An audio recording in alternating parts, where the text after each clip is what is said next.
So, hello everyone, welcome to Animation Express. I am Prerna Kothari, the deputy editor of Animation Express, and recently we saw a really amazing content which has come out on Amazon Prime Video. It is the first Indian graphic novel based series called The Village, and it has been thrilling the audience with its beautifully thrilling content. And it's available in various languages, the subtitles and the audio. We have with us the director of this series, live action series, Mr. Milind Rau, and the publisher of the holographic novel The Village, Mr. Ashwin Srivatsangam. Hello. Hi. Hello. Hi, Milind. Hi, Ashwin. Thank you for joining us today. And firstly, congratulations on the release of Village. Like, I watched the series and it looks really beautiful. Like, I wasn't expecting so much of action and the horror and the way it has been executed. Like, I don't think so. I've seen gory scenes or the way the action has been, the various different ways the mutants are coming in, the killings are happening, and the story being showcased, the past, present, and everything overlaying each other beautifully. And then kudos to the team and especially to the makeup, Thank you. prosthetics, and the VFX team. So yeah, congratulations. Actually, like to begin with Ashwin, like how does it finally feel to see a Yali Creations graphic novel finally being adapted in a live action format? Especially, since we have been hearing about the Kadava and Rakshas since a long time that it's gonna come on screen. But it's the village that has finally been the first novel out there. Right. It feels truly elated, very exciting. It took me a while to sink in, but now with the reviews and everybody talking, now I know it's not, it's real. Before I was like, okay, I gotta pinch myself. And now I know it's out there. One thing I wasn't ready for or prepared for, I've been a comic book publisher for a decade now. We get comic book reviews and stuff, which is like, which are in two figure numbers. After the village, it was like, okay, okay, and again, I follow a lot of reviews, but then this like came like a tsunami of reviews, from both comic book fans and as well as like people who never knew, they know nothing about the content. So that was something I wasn't prepared for, I think. So, but then other than that, I did a mini telecast of the show at my place with a few other families, and they were all excited. And then when I would sometimes pause the show and say, "Here's the scene from the book," because they haven't read it, and this is what this character, this scene has been translated to. So, and I'm thankful to Milind Rau, who's sitting here, and also Amazon for being brave enough to make the first ever graphic novel to a screen adaptation. How and when did this happen? So we completed the graphic novel, I think, August of 2017. We got it out as a graphic novel, one shot graphic novel, and then I was looking at who could I reach out to, because I was in the process of reaching out to write directors for different content of mine, and then for The Village, which was rooted in Tamil Nadu. At the same time, I wanted somebody who has the Western sensibilities, an understanding of a graphic novel, reading that kind of material, and who's also into like horror, all the ingredients, right? And then I stumbled upon Milind Rau's an interview of his with Bharatwaj Rangan, and incidentally, that was a horror film of his, and that was his first feature film. And then as I was listening to the interview, I knew this guy is the right person, because he was speaking about graphic novels, he was speaking about horror and everything. He was in IID under Maniratnam. Like this should be the guy. And I took a chance. I found him on the Facebook. I messaged him, and then I think by the time I did this, it was December, close to Christmas, and he was going on a vacation from Chennai to Bangalore, and I think maybe he might have been apprehensive initially about who this guy is, and then he said, "Give me some time, let me read this material." He took about a week or two, read it, got back to me, and then he also said that I don't hang around too much here on the Facebook. Instead, gave me his number. He was gracious enough to give me his number. Then we sunk up a few times. Initially, Milind and I saw it as a feature film. That is how the graphic novel was written. I met him in person in April 2018, and then we were talking to studios, and who could be the key actors. And then one thing led to the other. Then Milind had an opportunity to pitch The Village to Amazon. and there was a person named Vijay Subramaniam. He showed interest, and then they lapped onto it.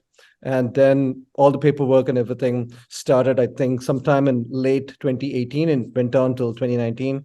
And then I think the show might have got released at least a year before, but for the COVID. Yeah. And interestingly, since you brought up Rakshak, my conversation with Sanjay Gupta also happened around the same time. And we didn't know which one was going to come out first. Honestly, at that time, especially with the precarious time of COVID, you don't know what happened.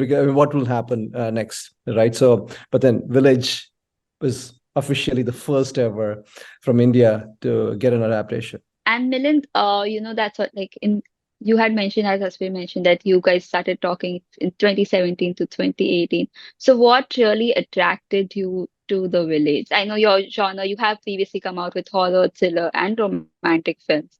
So was it the genre, or what was it? No, see, first for me, like I said, like Ashwin just said, I didn't he come reached out to me on Facebook, which kind of I had no idea about, you know, who he was or anything or, about Yali or anything like that, So I went back and looked at some of our conversations, and he said, and I asked him for a few frames from the graphic novel, Right. and he shared some of the frames of, Vetean and, and a few of the really, really graphic images from the novel. And he had me right there because I think it was just very, very well done. And I think the level of art there was beautiful and very impressive. And I thought that, hey, I want to see more of this. And for me, after that, when I read the graphic novel, what really struck me was this band of misfits, that were going into against all odds to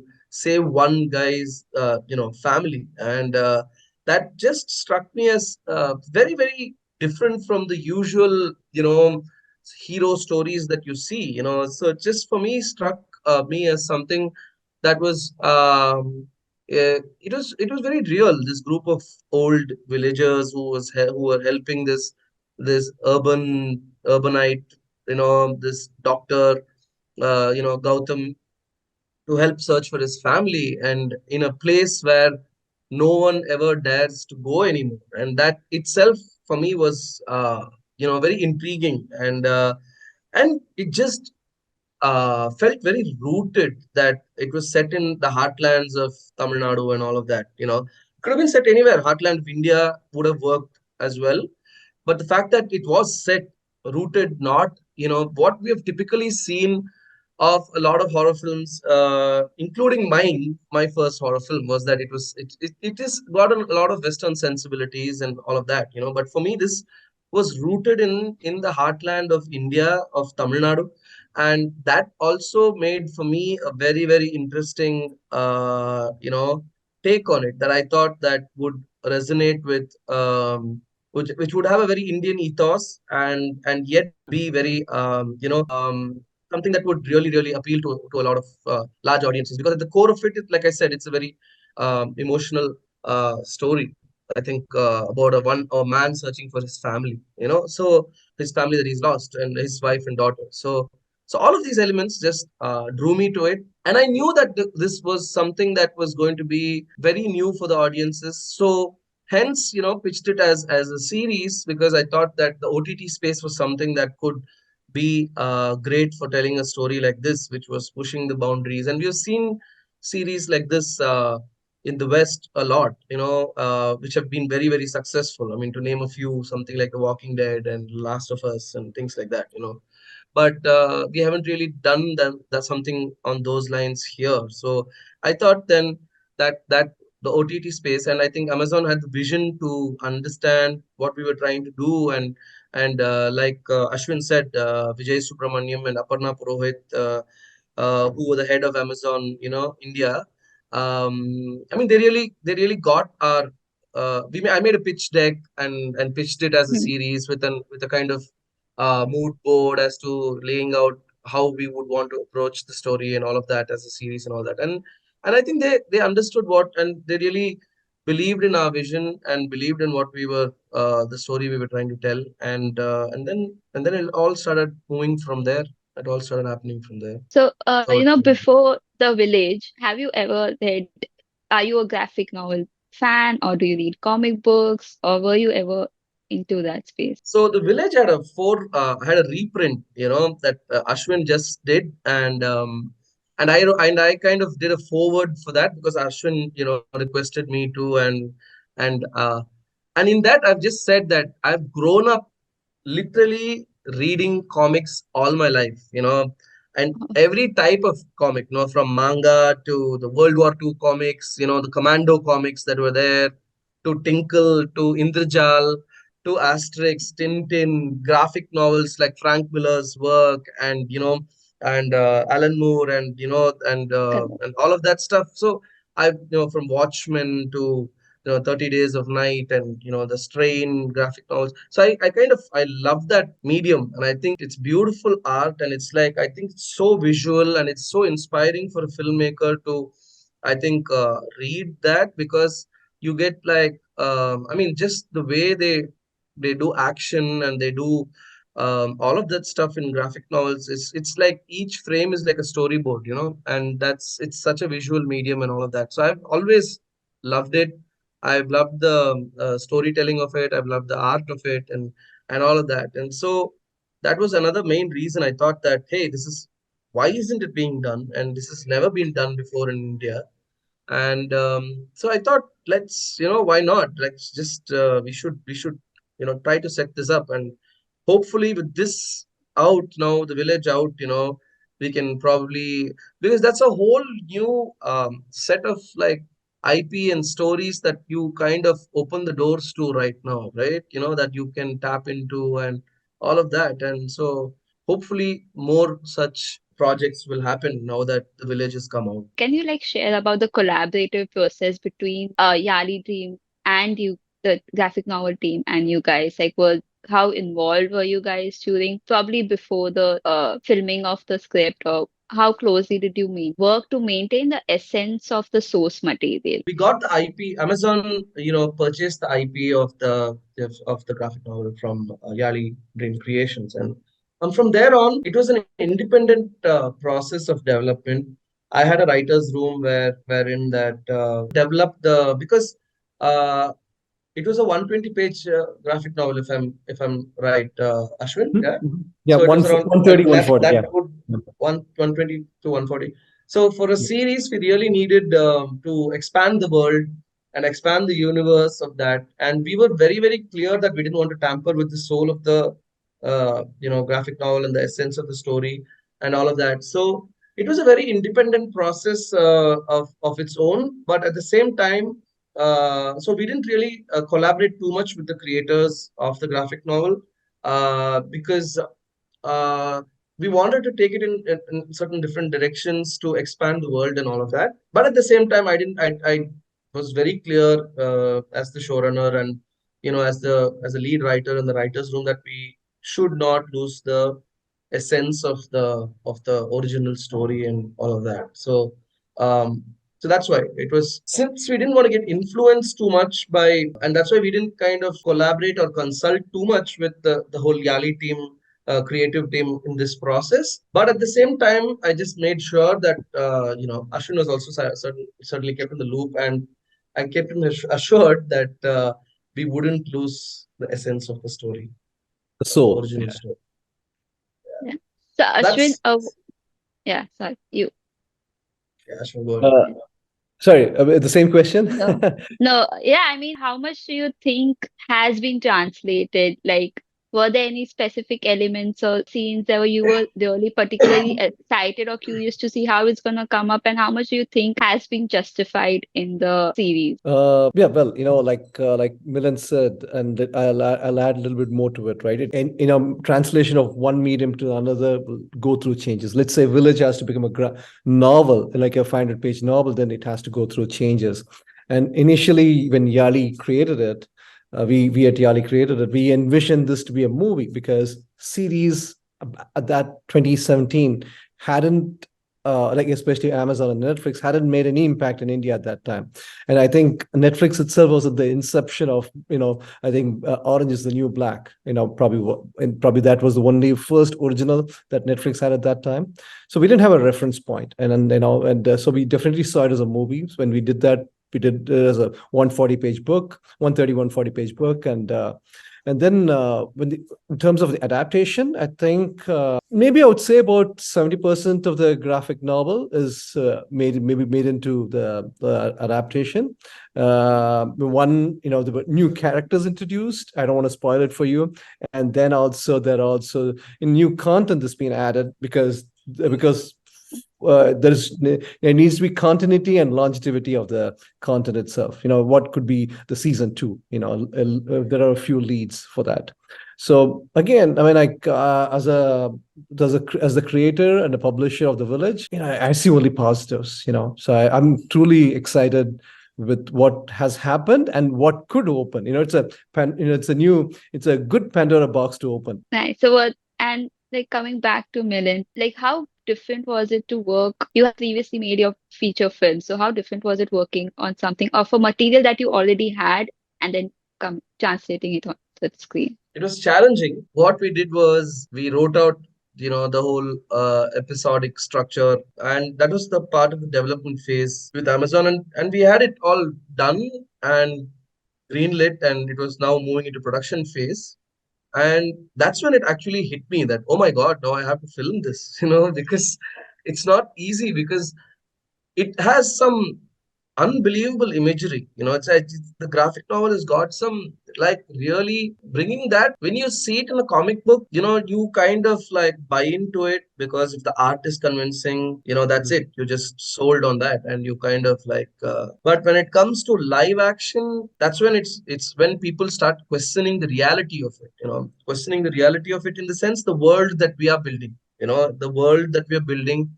So a lot of world building, a lot of care had to be taken, that it was convincing, that we had to be able to justify the visual imagery of the mutants, of the world that we were creating, of this ghost town of Katial, and all of these things, and that was like really really challenging. And so I had to sit down with my technical team, and we did a lot of like pre-visualization of certain sequences for VFX, and we did a lot of concept art for world building, for production design, and we did a lot of sketches, concept sketches for the mutants, for prosthetics, with Preeti Sheel Singh, who is a national award winning. She just won the national award for Gangubai, Sanjay Leela Bansali sir's Gangubai. So she won the national award for best makeup.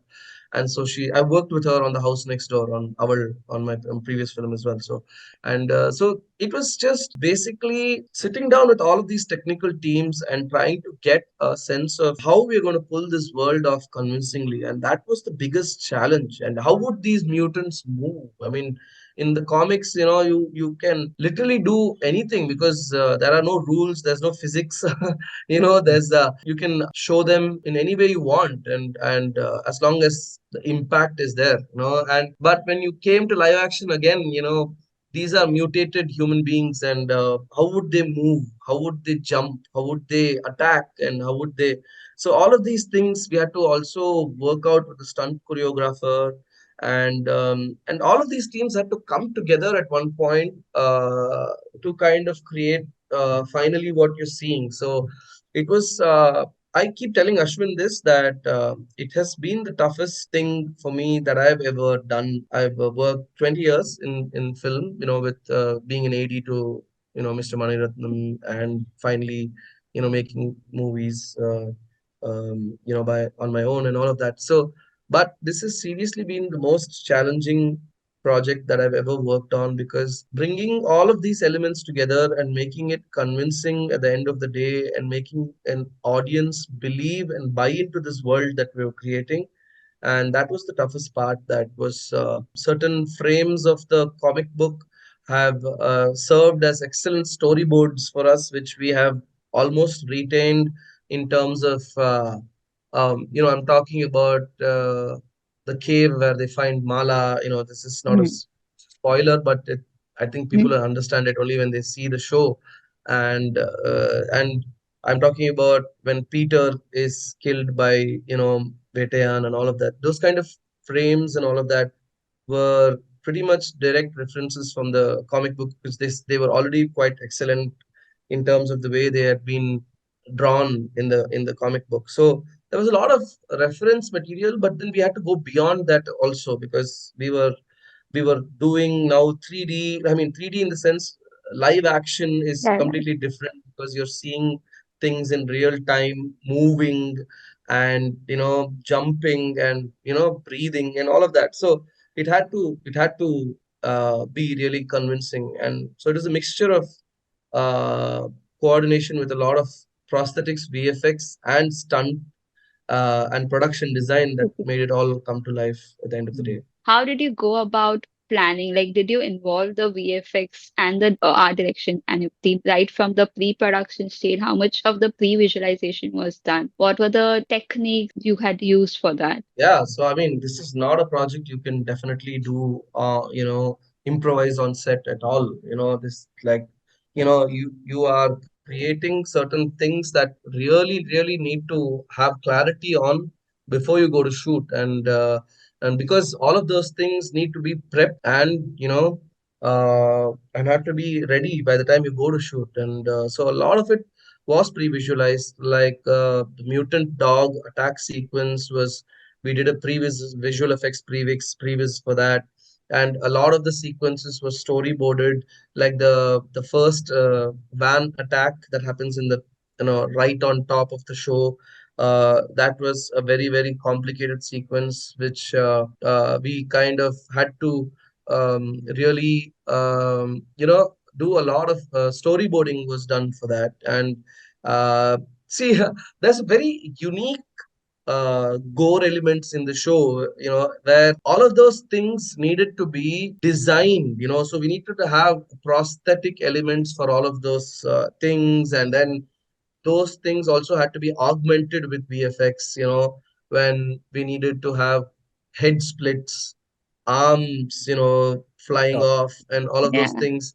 We needed to make sure that we had a prosthetic arm and a prosthetic head of the actor who was playing that part. So we needed to cast the actor.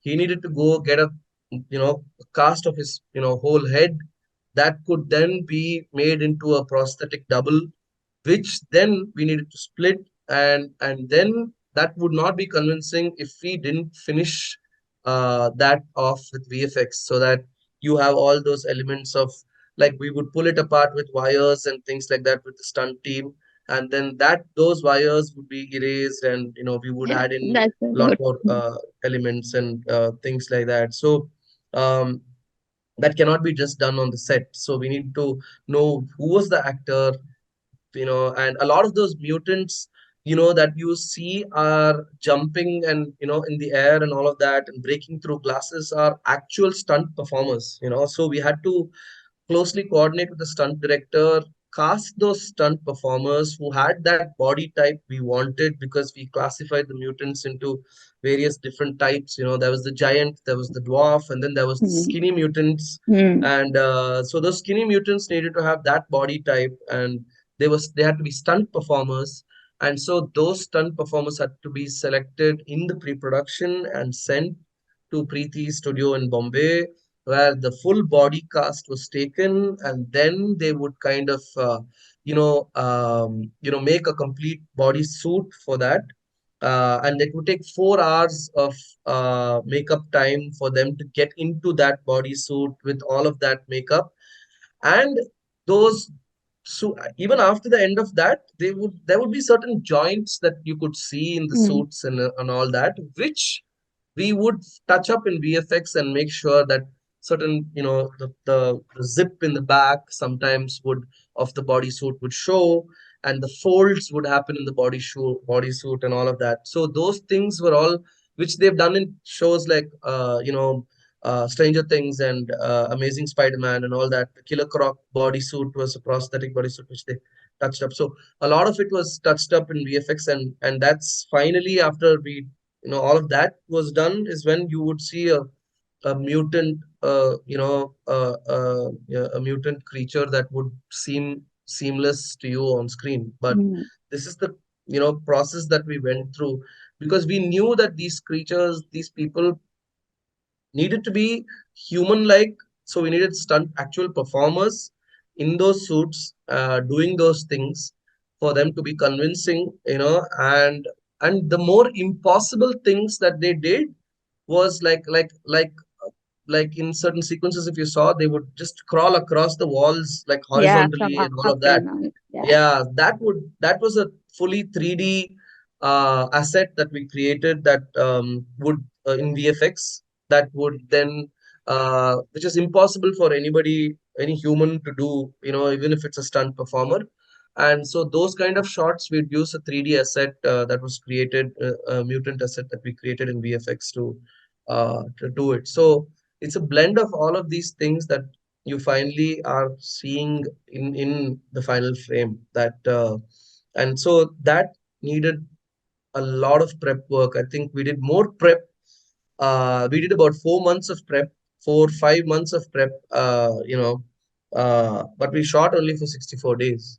So we did more prep than we did the actual amount of shoot days that we shot the film, which is internationally the way they do it. They really do like The- close to a year to 6 months of prep for a very very VFX and heavy film, and the shoot days would be actually kind of Let's. not as much as the prep days, because that's where you do the most amount of work, and shoot is just this execution of all the prep that you've done. So that's kind of how, in a nutshell, of how we went about getting all of these teams together, and they all had to be coordinated and work in sync with each other too. Because what I'll tell you how in sync.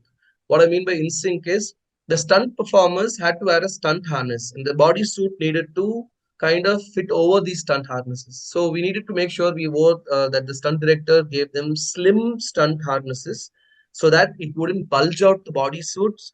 And so we needed to do a look test with the slim stunt harnesses inside and the bodysuit on top before much before shoot, to make sure that all of Mm. this was in place, and then they could do the stunts on set.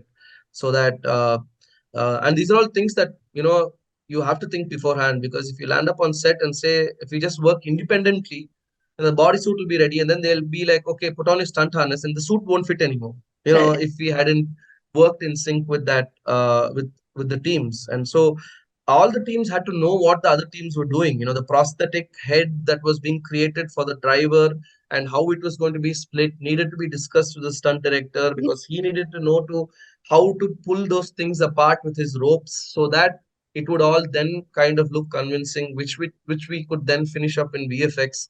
And VFX needed to know all of this, so that they know how many shots are going to come for them, and how much work was going to be done on all of these shots and all of that. So everybody were in the loop at every step of the way, and that's kind of how we approached it. And I think communication was key, and that's what was made it possible end of the day. And that's I'm happy to hear that so much of prep work was gone into the making of it, because yeah, it's a good change that we are seeing in the industry. Otherwise, usually the di- the in the directors end up thinking, अरे ये तो post में हो जाएगा. The post team will look at it, and the post team, and then the number of shots that the VFX team have to work on increases, and the budgets and everything go haywire. So the amount of prep, I think that's what I think the industry as a whole needs to understand. The prep work is so important, especially for such kind of content, so that your on shoot everything goes smoothly, and in a way you kind of um make use the most of the budget in a very good manner rather than overspending it or something. So how much of VFX shots were there in this series, and uh, in terms of budget, how do you think was it allocated? Was it enough for you to bring it to the screen, like your vision on screen? See, there were about 1,576 VFX shots in this series, and they range from simple cleanups to extremely complex full 3D characters that were created, 3D assets that were created in terms of characters and assets like the choppers and the rats, and all of those things were all 3D Creatures and assets, all. Yeah. creatures, and the dogs, and all of these things were 3D assets and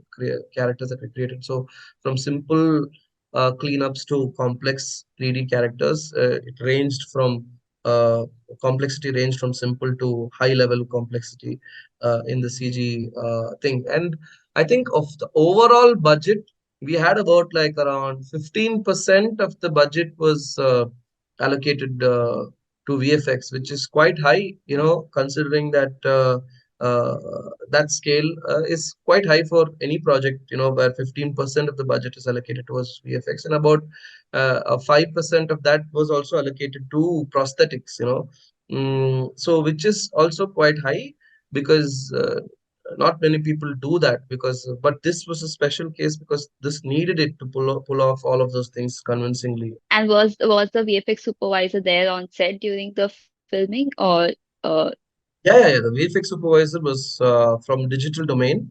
There were four studios that worked on this show. Four VFX studios that worked on the show. Predominantly, the main studio being Digital Domain India, based out of Hyderabad, and there was Anibrain as well, based out of Pune, and Thunder Studios again in Hyderabad, and Hygiene VFX Studios in Chennai.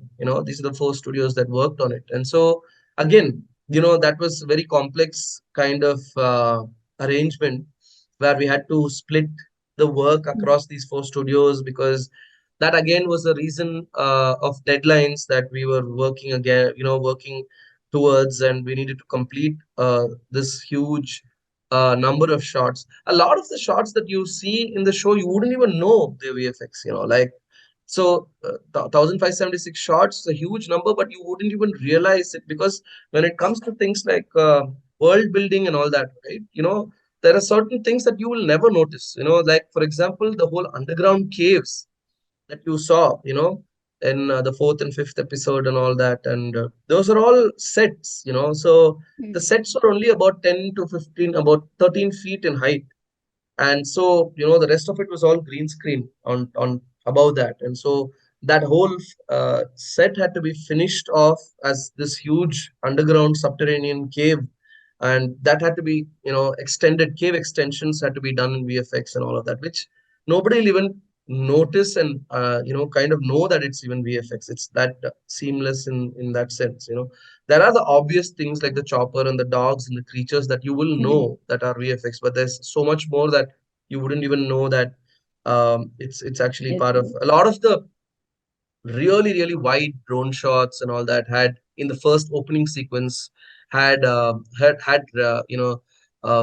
rain environment. in it, which was added environment like rain and all that, which we added in post and things like that, which I don't know if you'd really notice. And a lot of the van portions inside the van were shot uh, on green screen, and then we keyed in that Mhm. in post and things like that. So a lot of elements that kind of did happen that just made it easier to shoot it and to kind of get at the angles that we wanted. You would notice as VFX as you go through the show and all of that. So it was a challenge getting all of these um, studios to coordinate and to be able to have the shots. And the VFX supervisor was there with us every single day of the shoot when we did have even the smallest VFX shot that was being done, because it's also we did a lot of scans of the sets and all of those things, lidar scans and all of those Okay. things, Okay. and so that we would be able to recreate the movement of the creatures running along the walls Mhm. convincingly. And a lot of the tsunami shots inside the tunnels and all that were all fully CGI water that we created, Okay. and so we need to have lidar scans of the Mhm. sets and all that to be done. So the VFX supervisor was there pretty much every single day that we had, like I said. Visuals play one really important part in any horror thriller series, and at the same time, the sound also plays a significant role. So, can you elaborate on those aspects and how did you use sound to heighten the suspense and evoke the fear in the audience? Yeah, so I mean, I think we had a great sound team We had a fantastic sound and music team. The same people that I've been working with from my first film, The House Next Door and Owl, that this horror film that I made. It's the same sound design team, the same re-recording mixer, sound mixing team, and the same background music director. They're all the same team, and they've done a great job. And I say the what we wanted to do, as I said, it all sprung from the source material of it being set in the heartland of Tamil Nadu. So what came from there was that if you see, we didn't want to go Western with the horror score. We wanted to be very Indian, very folk, very Tamil folk, and at that same point of time, that would evoke a certain sense of dread and horror for you. And we wanted to, and so if you see the score, I mean, I think you've seen the episodes. A lot of it would be with very Indian instruments, very folk Tamil kind of Yeah, horror that would, but it's still very, very ominous and very, very, it sets the it's mood and atmosphere a lot. And so I think Girish Gopalakrishnan has done a fantastic job in keeping that, that was the whole brief, that description that we discussed on. It should be, Tamil folk horror was the vibe that we wanted. And the sound design also is done by Vijay Ratnam and mixed by Ramatullah. Vijay has worked with, on a lot of international projects for Netflix, and he's also done a lot of international films as well. And he's uh, he's a great sound designer, and he literally approached each of those creatures were given a unique sound. The most important thing with sound is to know when not to have it as well. So because we tend to correct. go overboard here and just fill it up with things that scare you, but sometimes the silence before a scare is as Is more important as the scare important. itself. Yeah. Yeah, so and I think that way Vijay is very, very keen on making sure that he doesn't clutter it with too much, and kind of just brings it in a way that will give you the maximum impact and all of that. And so it was a lot of discussion. And what we do is we have these spotting sessions, where we literally, as a team, the music director, the sound designer, and the sound mixer, the editor, and me, we sit together and we watch the show, and we mark the portions where music comes in and then the sound design takes over.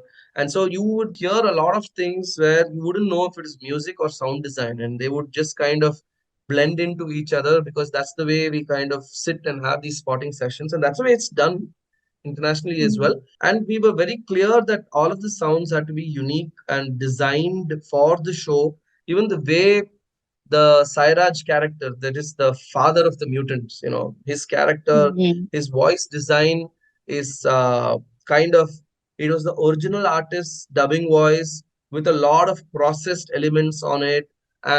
And then that had to be kind of all mixed together. And, we had to kind of create a very unique voice for him that was kind of intimidating and at the same time could also be real. So there was a lot of care taken for all of the mutant voices that you hear in the show, and we wanted to make sure it was unique and created for the show, nothing that was sourced from anywhere else or something like that. So it was a world that we built. Even on the sound, even the sound bit of it was a world that we built very uniquely from scratch for this show. I mean, I think Yeah. that's how it makes it more wholesome rather than, and not a copy of any Hollywood film or anything content that we have seen. That Prerna, sorry to be cutting here. I actually just wanted to mention that I really also liked the title credits song, or like title credits song that plays out. So I have watched 3 episodes, but I did not like skip intro. I watched the title credits song throughout. It's very, very interesting. I really enjoyed it. so that's Anshita from my Thanks, team. thanks. Thanks, Anshita. Yeah, that's again something we took a lot of care over.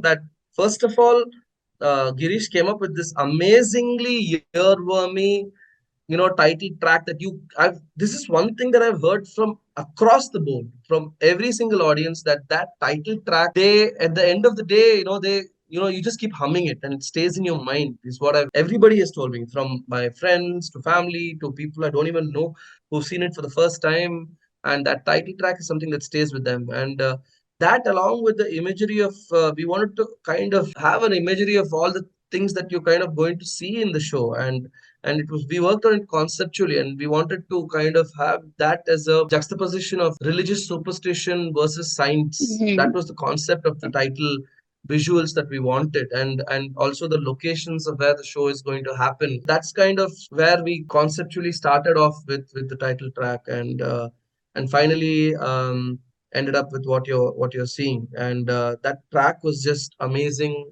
stuff that was done by Girish. And it was like, the first time I heard it, I was like, it stuck with me for that whole day. And I knew that if that is the, if this kind of earwormy quality it has, then I know that this is kind of going to work. And so, been, everybody's response to the title track as well. So Even my one daughter who goes to school here, like who listens to Billie Eilish, she found it very interesting, and she was listening to it again and again. The title track. I think it just got love across the board from different ages. Which is, I mean, that's a really good thing to see, and yeah, very original to be. And as Milind was mentioning, that the series is not just like a ghost film or a superstitious or religious. It has a lot of different elements, religious, scientific, everything.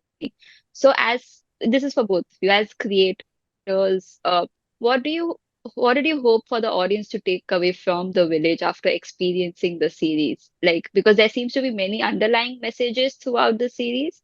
So, did that you wanted to convey?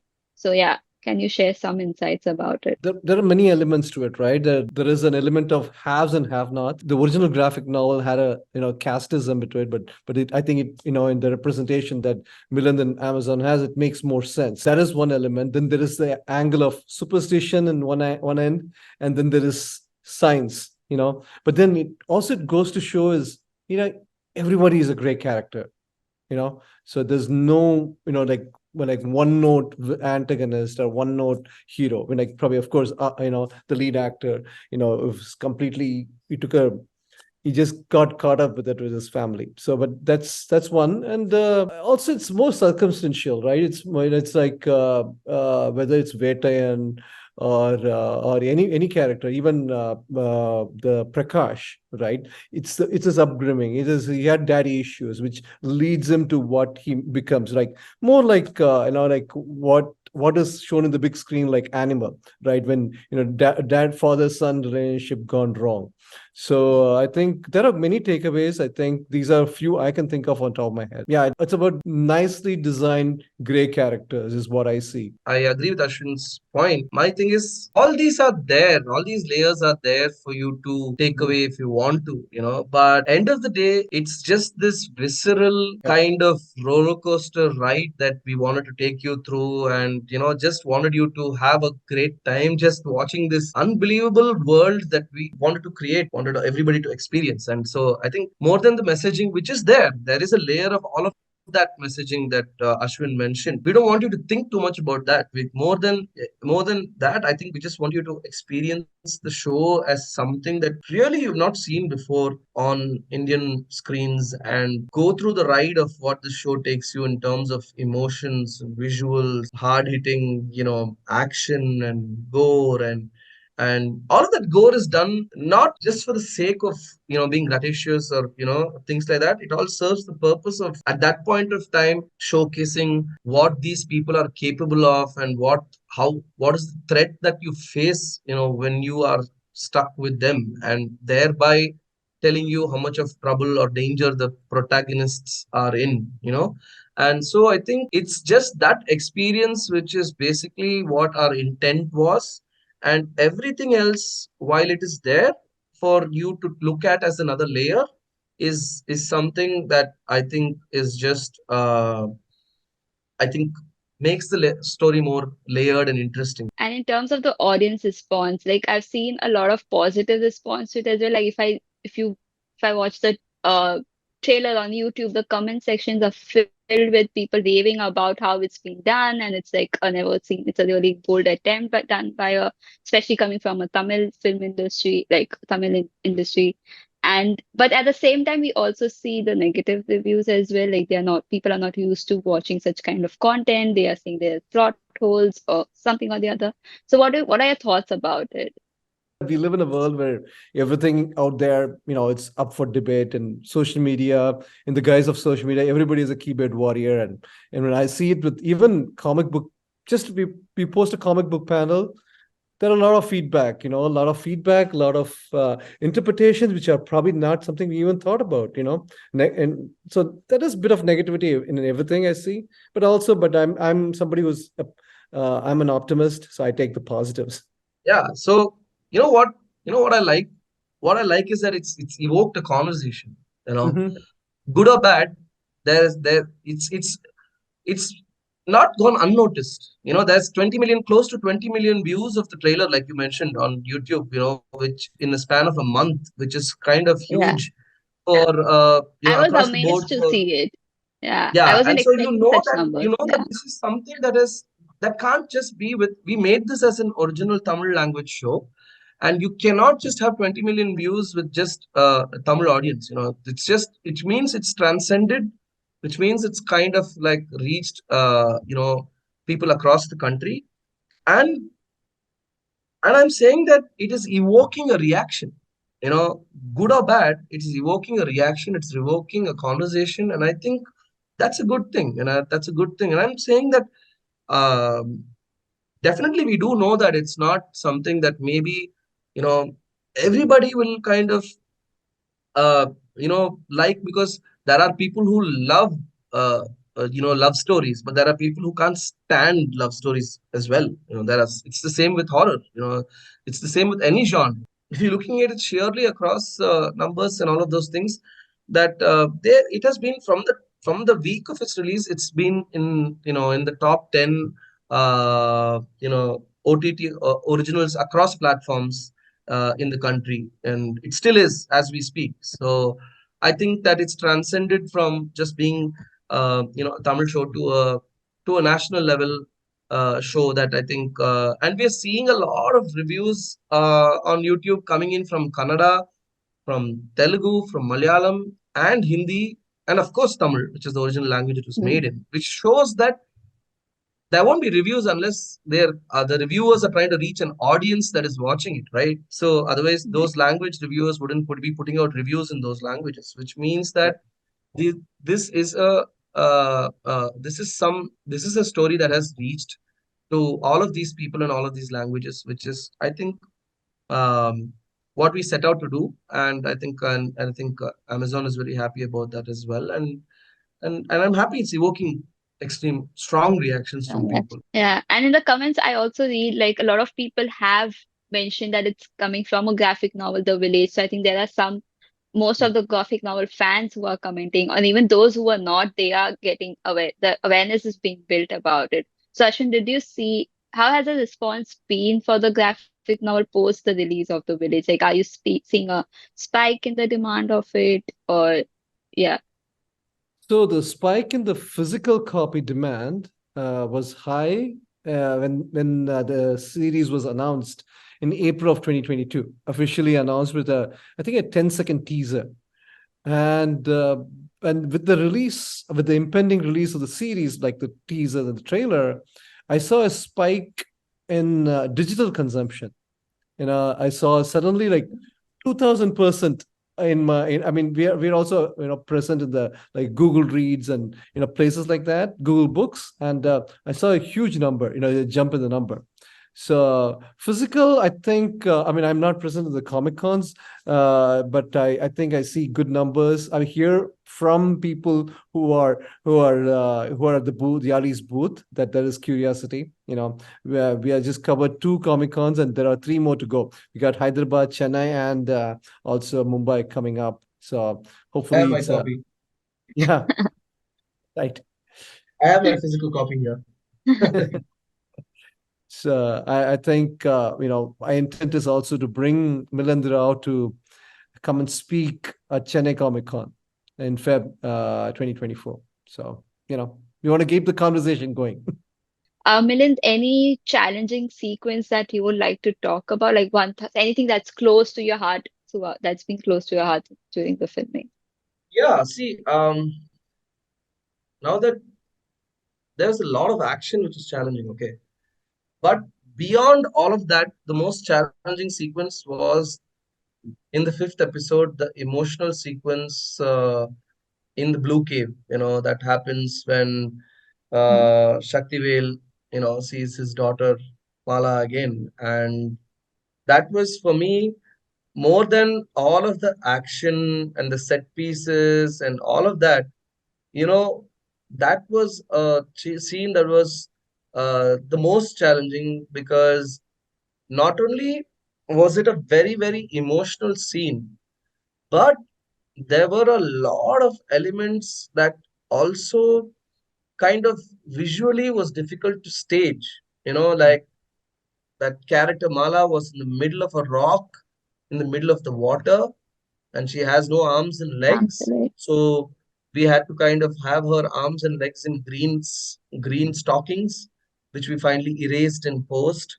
And she had to be that piece of like a rock that had to be created in production design was floating in water, which had to be anchored, and she had to be on that. And then the actor had to jump into the water and go see his daughter, and then he had to emote, and then we had to kind of be able to shoot this and capture this, because we can't go into the middle of the water. So we had to have a jib arm that was extending over the water, and then we had to shoot with zoom lens and everything.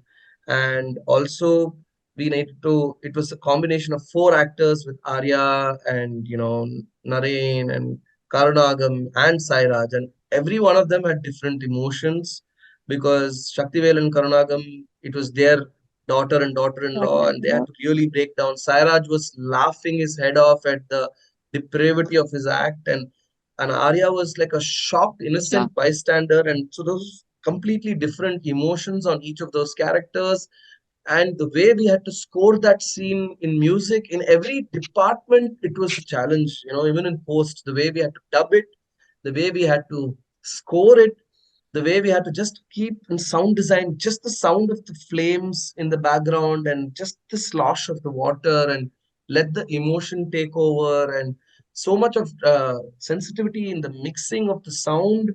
And this, and then he gets out of that water and he slashes the head off of his father, and which is a stunt sequence, action sequence. So the stunt director had to be involved, and then we had to kind of make sure we had to, you know, his head needed to be erased in CG, and the body had to fall without the head, and that was a CG element that was happening, and that whole set was again like had to be extended. The caves have to be extended in production design in VFX and all of that, and so it was all round a big challenge for every single department, and even for the actors it was a very very challenging scene to actually be a part of and to film and to actually execute. And I think that is like the most hard hitting emotional core of the village, I think, and I think that was there in the graphic novel,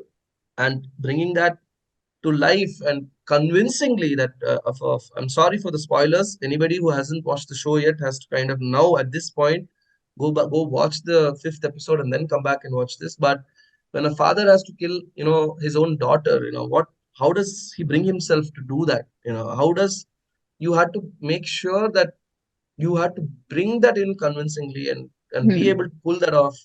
And so for me, that was the most challenging scene, even with all the monstrous set pieces of action and all of that we did with, you know this was the most challenging and most emotionally draining scene for, I think, the entire crew and cast of the village, I think, and the most challenging to pull off.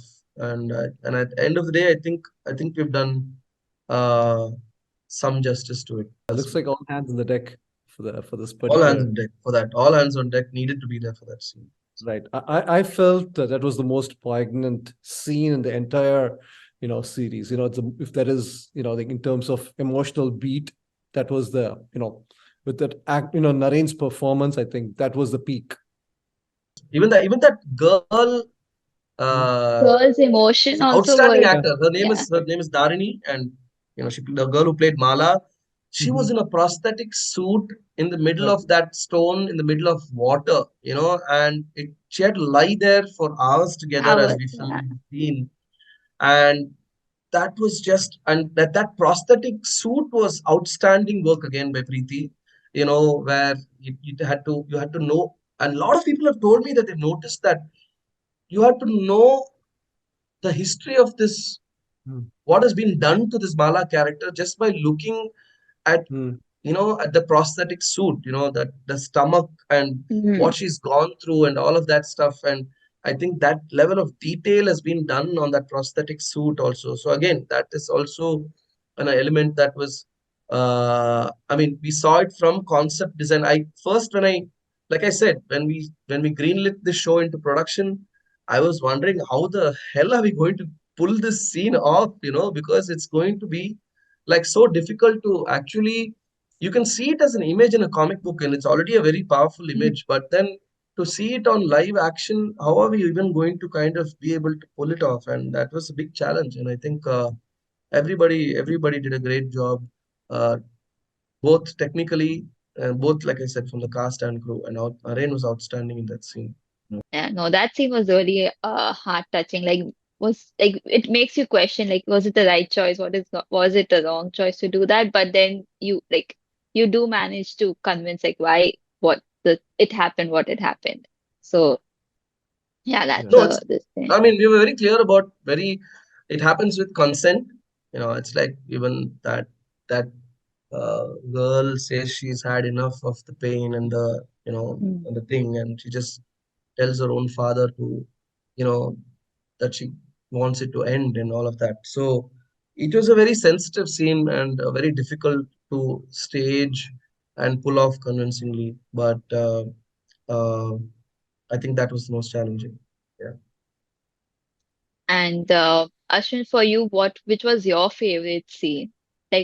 Like which scene is like something that you were like, okay, yeah, that's I I can keep watching it again and again. Right. I think the scene that Milind just spoke about, I think, I mean, like, again, I didn't see what it took to make the scene, right? I can only see how I What's been felt watching the showcased. scene, right? So I think I felt that was the most poignant one. And I mean, like, if I had to, I mean, again, mean, there will be, I'm sure there are a dozen scenes that I can pick, but I don't remember all right now. So that is like the zenith. And then, of course, the show opener scene with the people Van. in the van scene, that was like like so many I mean, like, unpredictable, or I read the graph. I mean, I'm the creator of the graphic novel, probably knew what is going to happen, but I still watched it with anticipation. Oh, what's going to happen? So that kept me on my toes.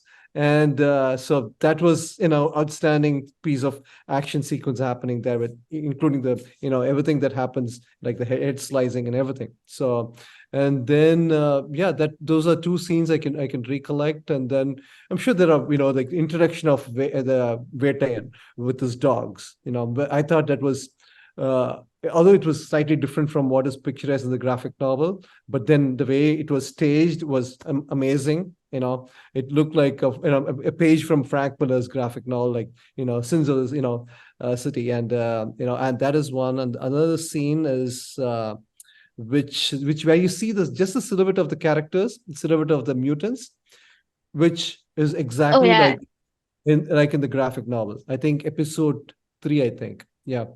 There was, I can go on, I can pick multiple scenes that I thought were, very close to my heart. But I think the scene that Milan described, the episode 5, I think that's the zenith of village, the soul of the village. Milind, would you like to share anything more about the making of it or the creation of it? Like in general, about the entire of the village. Any insights that you would like to share? No, see, the insights I'd like to share is, I think it took a lot of guts for Amazon to back something like this. I think we have to acknowledge that here. And I think as a platform to, have something like this, which has never been done before in Indian television. And I think that's amazing foresight. And I hope that we can keep pushing the boundaries and making shows like this, which will keep, that we can do this as well. And I think we're doing it at one third the budget that even a Korean show today, you take even a Kingdom or a Squid Game Mm. or whatever it is, they're working at like some, $2 Millions. million an episode kind of budget, which is, literally like 16 crores an episode or something like that. So we're working, we're talking like very, very, very, one fifth, one third, maybe, of those budgets, and we're still being able to, I think, showcase pretty good stuff, which is, I think, in the sense, not coming from me. I'm saying, if we want to, I think there is a lot of filmmakers out there who would like to, take this kind of storytelling and building worlds in a very Indian ethos. And I think we have enough storytelling lore in our mythology, in our country, to tell these kind of world building, build these kind of worlds and tell these kind of stories as well. So I just feel that it was amazing that Amazon backed a vision like this. Of course, it's up to creators like Ashwin and Shamik and Gaurav and all of that from Yali to also build those kind of content and IP that, as filmmakers, we can kind of work with.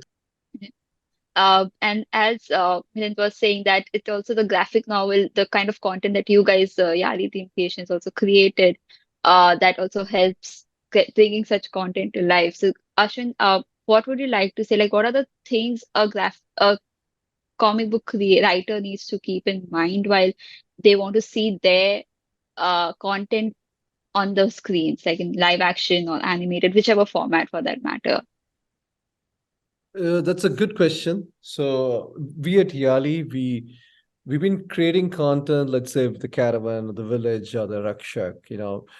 We try to create content which are rooted we're rooted to the culture. Like Rakshak is set in all out in Delhi, where Delhi becomes a character on its own. In the village, the rural Tamil Nadu is a character on its own. And then, same ways with Codename Alpha, which is, Mumbai is a character. So one is we make it rooted. The other is we're not heavily dependent on, okay, how grand we want to tell the story. We rather want to say, in the sense we don't want to take it to a studio or a director or anyone say, oh my God, this is so good, but we just can't pull it off. We need a huge budget to pull it off. So even when we created the village, we wanted to create a story that can be done in a budget that's doable in India. So that's something we kept in mind. Even Rakshak, we have a lot of practical, if it comes as a movie, it will be more dependent on practical effects than VFX. So those are things that we consider. Again, we're not filmmakers, we are not studios, and so we try to get we are sorted in what we want to do, and set off with that and build a world, and we also believe in a good world building, great set of characters, so that make it interesting. So it's not about this what kind of armor or a suit they wear. It's about what makes builds them as a character. So those are things that we focus on, and that's something I would tell other co-publishers of mine or my publisher friends, that focus on good story. Nothing beats a good story. And what are you guys currently working on? Like, what can we expect in the coming Uh, years? 2024, first quarter 2024, we are gonna have Codename Alpha Book 2, Codename Alpha Book 1 when it came out, and after that, the question has been like, after, like, it's almost like our who killed, why did Kattappa kill Bahubali? It was that question, kind of that was like, when is Codename Alpha Book 2 coming out? It's a been question for last year and a half. It's been a big fat book, and with multiple artists working on it. So that's coming out in the first quarter. And then apart from that, we are going to release one part of Rakshak Crackdown, which is the second season, second story of our Rakshak. And then I'm also bringing out a new IP called Varian.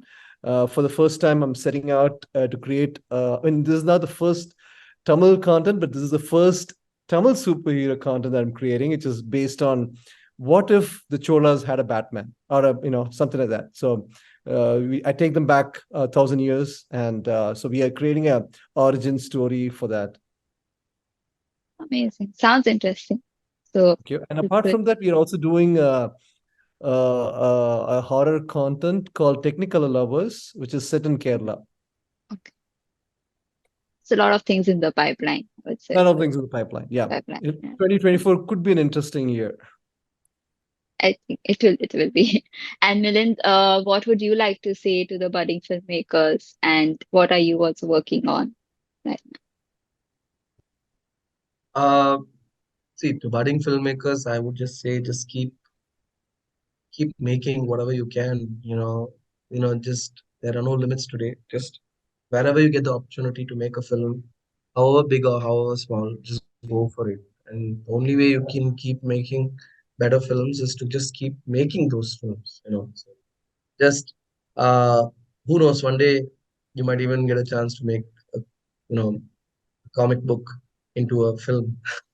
So, but it's it's just that wherever you get the chance to keep working in film and to keep making films and all of that, I think you should just not keep waiting for the right time. I think you should just keep. And that's all I can say from my own experience.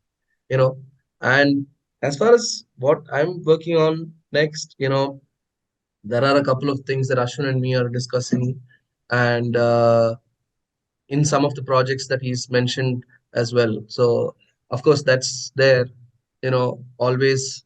uh, you know, um, I love to get a sneak peek into Yali's content, and just uh, put dibs on that and say that, hey, keep that for me. So that's always some, like, Caravan is something that's we are talking a lot about. That's one of the things that we've been discussing for a while.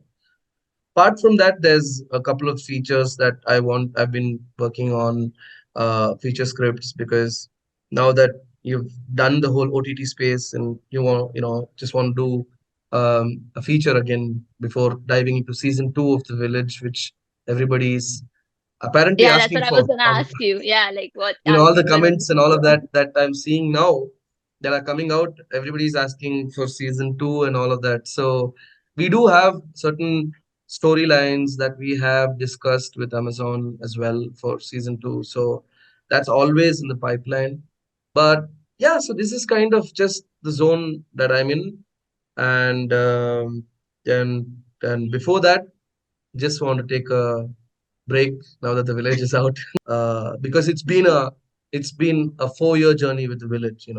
Good. Like from 2018 to, like Yeah. Ashwin said, from the first time that he reached out to me on Facebook to where we are today, it's been literally 5 years of a journey of The Village. So we're just extremely satisfied that this journey has, like, reached where it is now, and it's looking like it might go into multiple seasons as well. So that's looking very positive for us. So just want to take a small break before diving into all of this other stuff now. But yeah, that's the plan. So has Amazon greenlit season 2, or it's still under talks? No, no, they take time because they need to. They've told us they have a Season 1. process, like 28, 28, like a month window where they compile all their data across the board, across languages, across all of that. And so they have a system, a process in place, which they do for all of their shows across the board. So, I'm just looking at having those conversations with them in the new year, and all of that. But that process is going on as we speak, internally for them. Nice. So yeah. Sounds good. Sounds good. I'm sure I think we'll be hearing soon about the season 2 of The Village. But thank you, Ashwin and Milind. Anything else? Like, I think I've asked everything I can still keep on asking, but most of the main parts that we have covered. So anything else you guys would like to share? I Um, think I just want to wish everyone, I know it's been a great year for Yali. It's been a great year for comic book lovers in India. And, if you hadn't watched Village, go watch Village. Bring and bring cheer to the new year. I'd like to thank AnimationXpress for having this talk with us, because I think it's important that we put this out there and let people know about the, I think, all the process of how this has all come into being. And I think it's very important for content creators and the comic book community, comic book content creators, filmmakers, and everybody out there.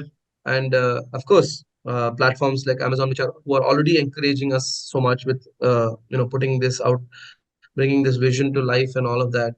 And I just think it's very important that we need to keep talking about it, so that we are able to just keep pushing this forward. And I'm saying this not as an agenda for myself as a filmmaker, but I think for the entire community of creators, that there are possibilities beyond, like how, I mean, today it's now quite common for in Tamil, and I'm sure in the Hindi film industry as well, that a lot of books are being adapted into films, which like maybe 20 years ago was not happening, and I think a lot of material is being, and I think this is another step in that direction. We're all looking for new content and new ways of telling a story, and I think this will bring a whole new avenue of stories to the audiences and for filmmakers to access as well. So looking at the comic books, that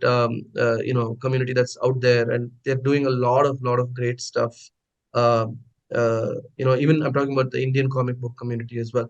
So I think it's very important that we keep talking about it. So thank you for having us on the show, and to just be able to talk about all of these things, and to just put the word out there that there is a great show called The Village that everybody should watch. So Yes, no, jokes apart, I'm just saying that it's just, I think, important, and it's good that AnimationXpress and you're helping us spread the word about all the effort that's gone into making, and how this was possible. This was made from this adaptation happened and all of that. So I hope Yeah, this I want can inspire a lot of other people to try this process out as well. thank you for Ashwin for connecting, for making this happen, for getting you on board, having him, and it's really amazing to see the village. Like I am amazed by the content. It's a really bold attempt and a really well executed at that one. So I would also like kudos to once again the entire team for making this happen, and to hear the story behind what all things that went to the making of it, and the kind of prep that work also which was done. It's amazing. So like hats off to all of you guys. to Thanks a thank you, lot. Prerna. Thank you so much.